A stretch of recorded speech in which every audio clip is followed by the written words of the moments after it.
the value proposition and the way you present the value that you're bringing to the table is completely different. One of the best advice I've had is to understand what's your unique formula, your secret sauce. It can't be that hard to scale creatively. if I die today, my business is gone.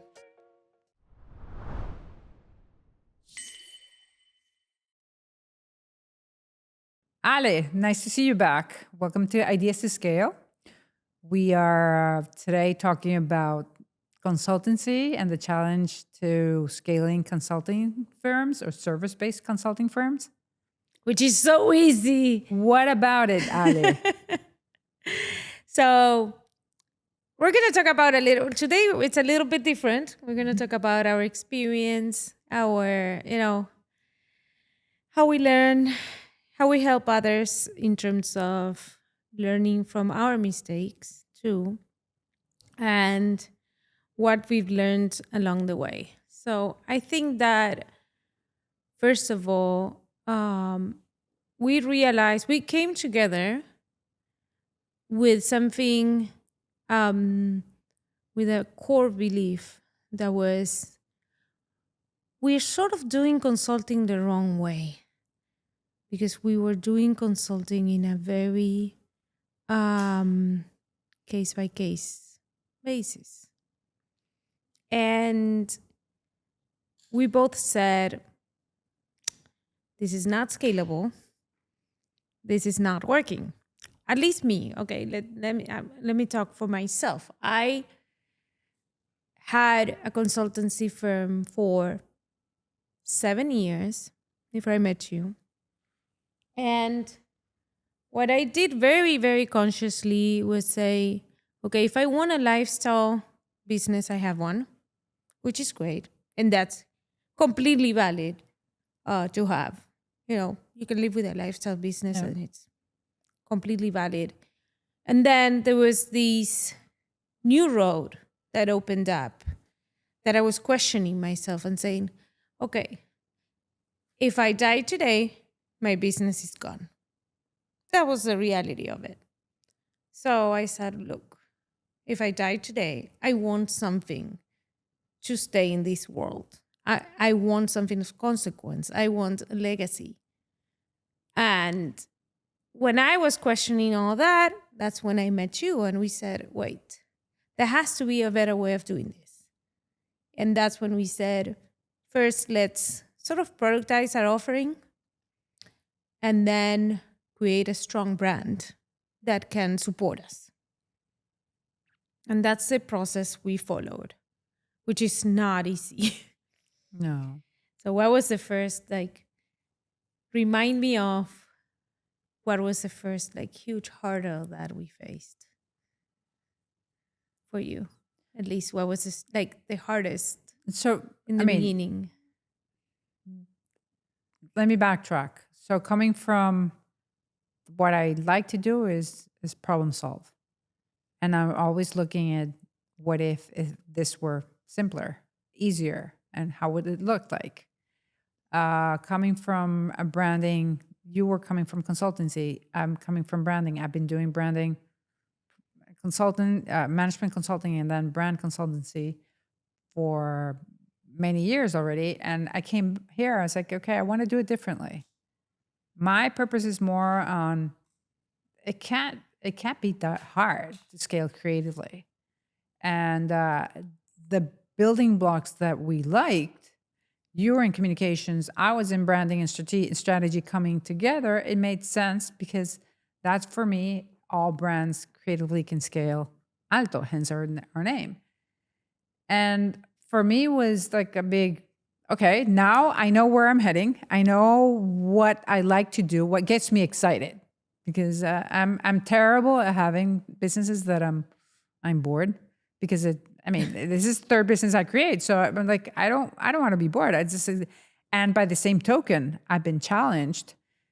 Is it another lifestyle business? Is it a lifestyle business that you created, or is it a scalable business?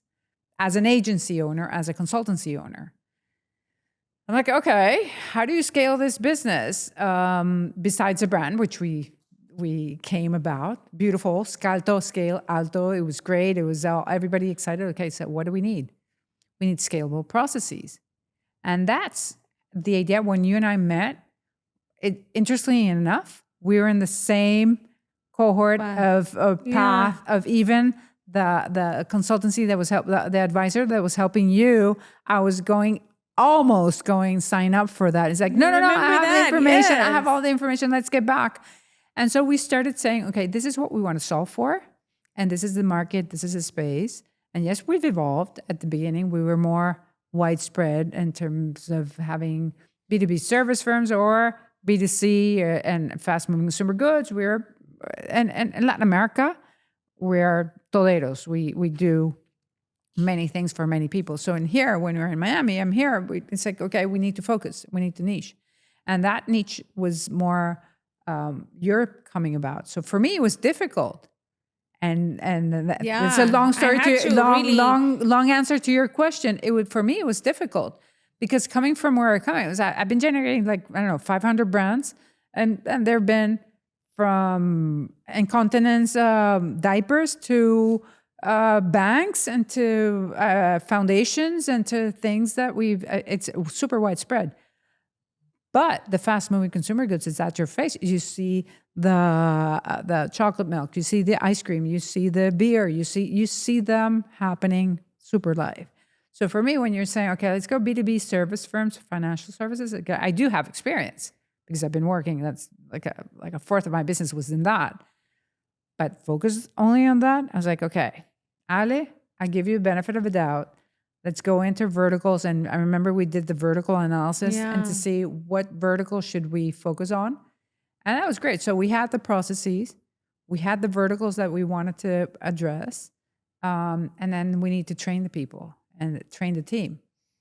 And train the team, one of the biggest aha moments was when we brought Sophie and Alejandra coming in and the team, one of the two big players in the company coming into the space to co-create what's now our offering in terms of market positioning. And that was a big aha. It's like it was super clear, like Alejandra is always like, what is the objective? What are the activities? What are the deliverables? What's the time frame? What's the budget? And it was like really super rundown.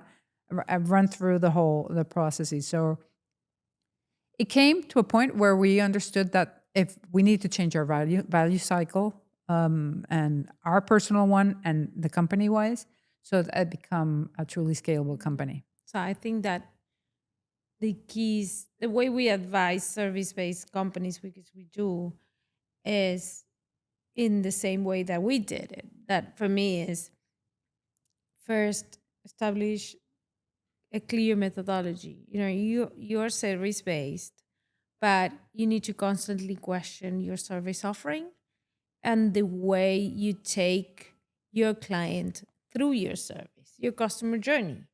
That experience is key more and more. So first, question your customer journey, question the way you serve your clients, and standardize it. Second, build a strong communications and branding structure that accompanies all of it and makes it your own.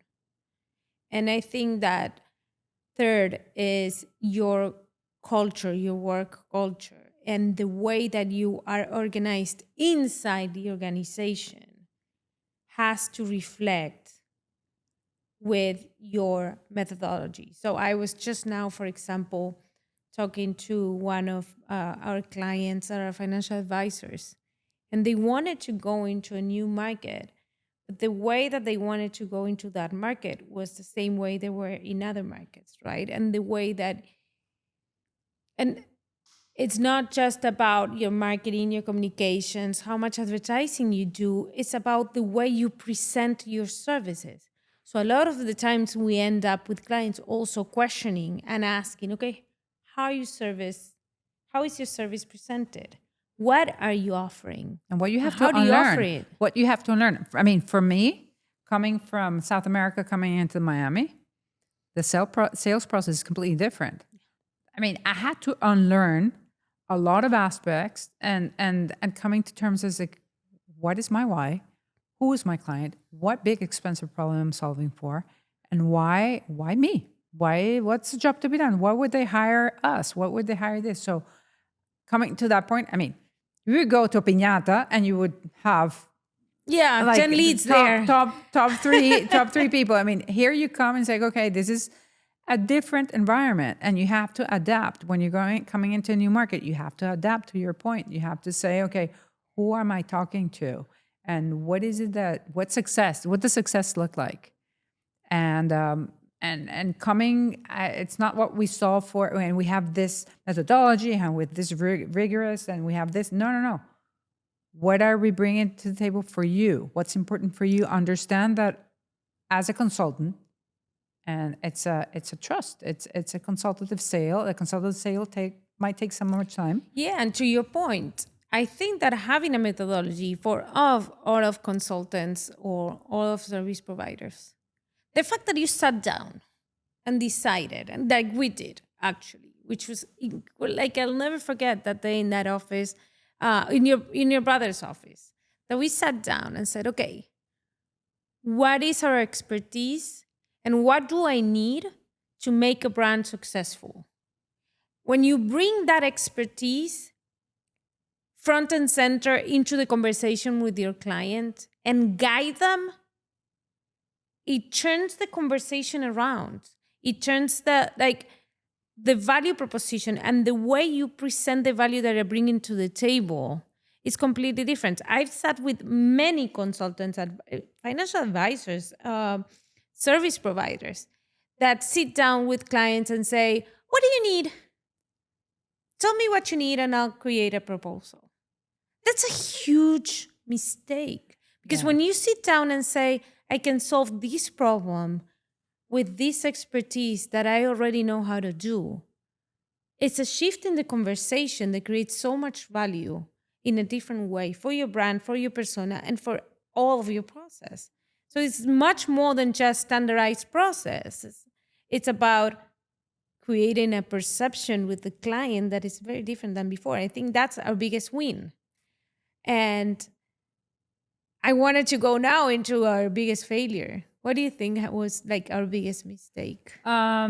We were very successful during COVID because we had the first the product that we put out there was to get back to sales, because we sensed that the market, there was a laggard, there was the place that everybody was stopped stuck selling, yeah. and to get back to sales, and that's where we got the mojo, the momentum. And I remember that half year was okay.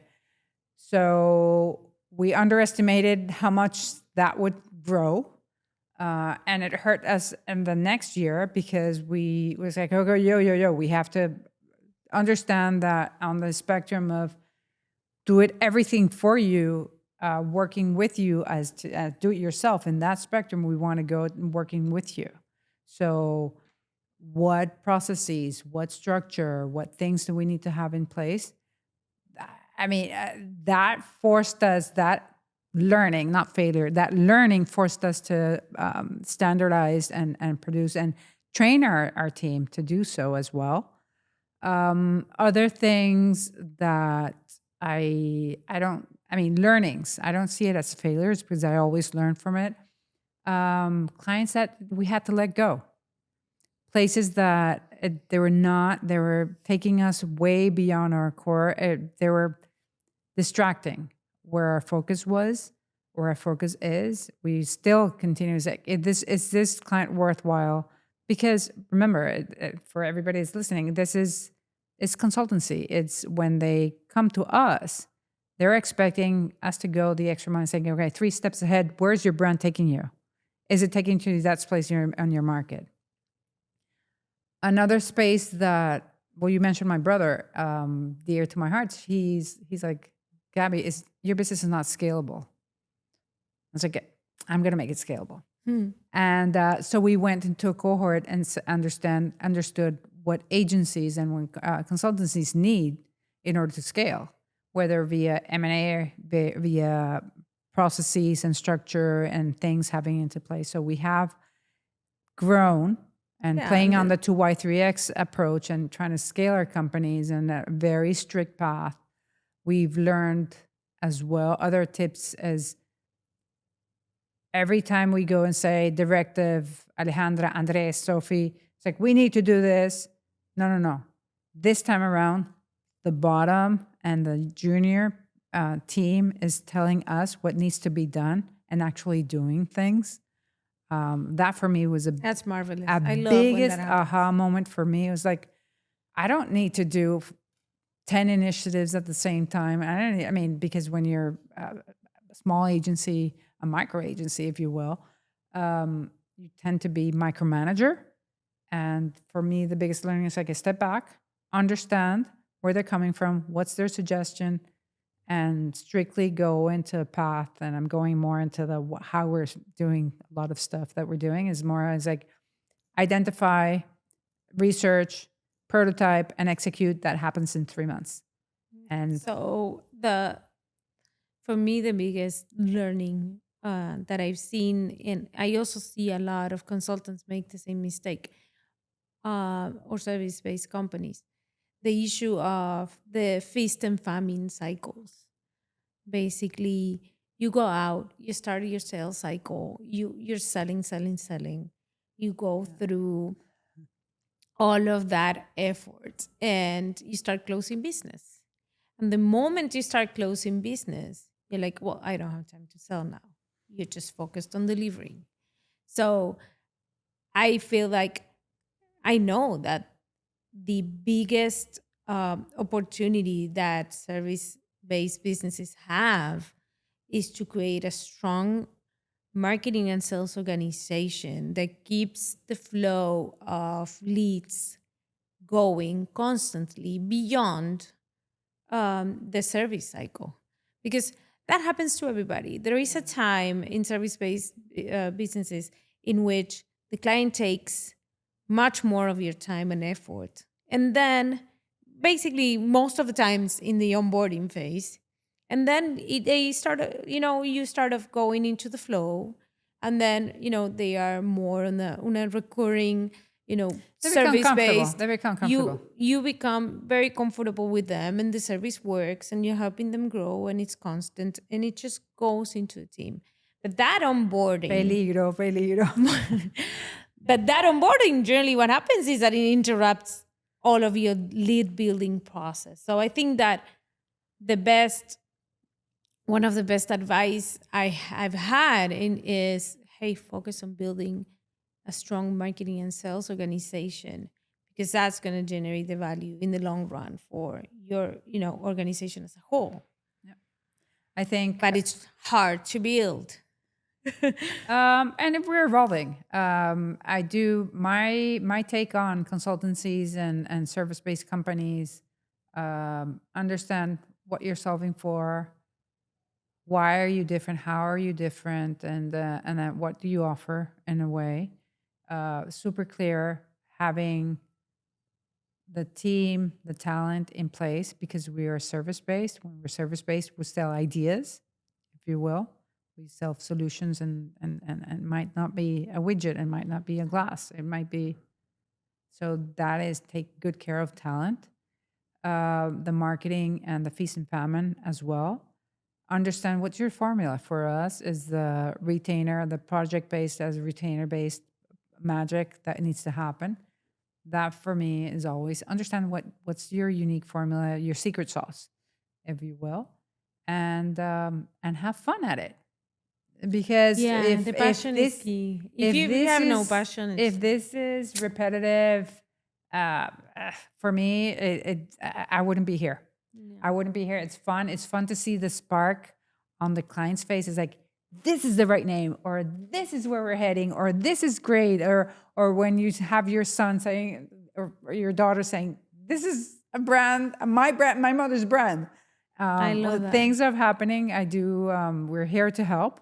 And the issue also is, well, actually, my GPT the other day, I asked it to, describe me better than what I've been describing myself. And it gave me a really good idea. That was, you see the future version of your clients before they do. Nice. I loved it. And it has happened once and again. It's just, for me, is I have no patience. So the key is to have the patience to, take them through that process and saying, hey, I do see this. I see that you have the capability of doing this or occupying this market space. We were saying the other day, this client that we're doing a rebranding for now, I've waited 7 years. And it's like, okay, I had to be patient. There is a patient component. How do you turn your practice, the three keys of turning your practice into a scalable brand? The key number one for me, of course, is methodology, and a clear methodology that people understand. I'm taking you to point A, from point A to point Z. I'd like to go above that and saying why, what big expensive problem you're solving for. What's your why? Either you're solving for trying to bring in people from other countries here, or trying to enter into new markets. Whatever it is, what's your why? For us, is no big expensive problem can not be solved creatively. And the idea of saying, okay, having a say and where are you heading, or where do you want to head, that has to be clear before you start any of that. Not the tail of wag the dog, meaning your product or service not go in front of what you're solving for. Okay, so number one is why you do this and be clear on that and what you're solving for. Number two is having a clear methodology, A system, having that system in place. And number three, what's the third component that you can pinpoint as being a scalable brand?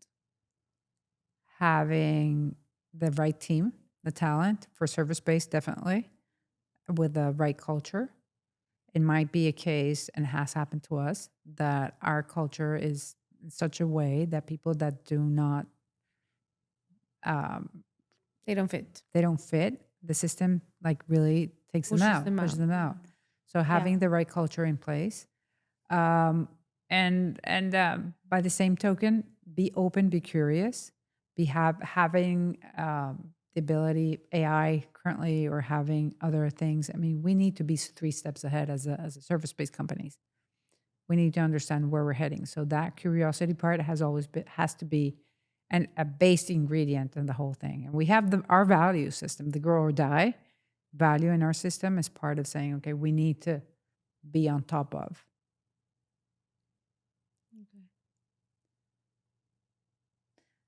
So if you want to know more about how we can help to your company to service based, we've gone through this exercise ourselves with many companies as well.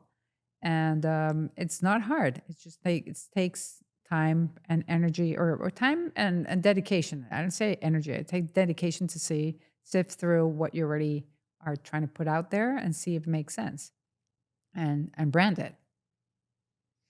Thank you.